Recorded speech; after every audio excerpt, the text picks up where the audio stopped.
Face à la situation qui a prévalu dans la province du Nord Kivu récemment, les vice-premiers ministres, ministres des Affaires étrangères a tenu une séance de travail mardi avec les caucus des parlementaires élus dans ces coins du pays. Au cours de cet entretien, il s'agissait de la position ferme de Kinshasa sur le départ de cette mission onusienne de la RDC qui témoigne de la détermination du peuple de cette partie de la République d'Ivoire. Enfin, cette force vider les lieux. Christophe Lutundula s'est engagé à traduire en acte cette volonté populaire exprimée par les élus du peuple. Nous sommes venus échanger sur certains points saillants, sur ce qui se passe à l'est de la RDC, mais plus spécifiquement au Nord Kivu.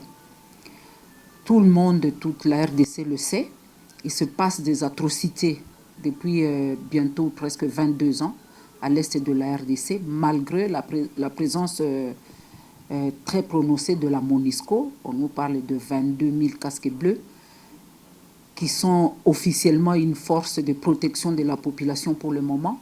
Mais vous êtes au courant de ce qui se passe là-bas. Vous avez suivi vous-même les déclarations de certains membres de contingents de la MONUSCO qui ont déclaré presque officiellement que les forces négatives qui sont là-bas, surtout le M23, seraient mieux équipés et plus armés que leurs forces. Ce qui a énervé la population, qui aujourd'hui réclame que sans délai, la MONUSCO puisse quitter la RDC parce qu'elle a fait une déclaration d'impuissance.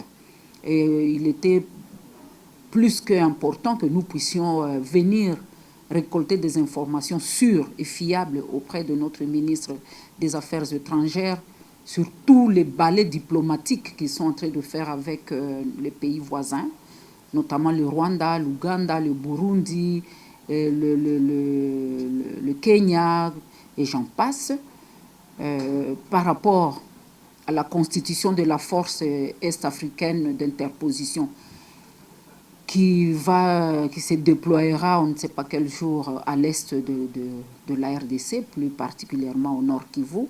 On voulait en savoir plus, et on voulait aussi en savoir plus sur le plan de désengagement de la MONUSCO.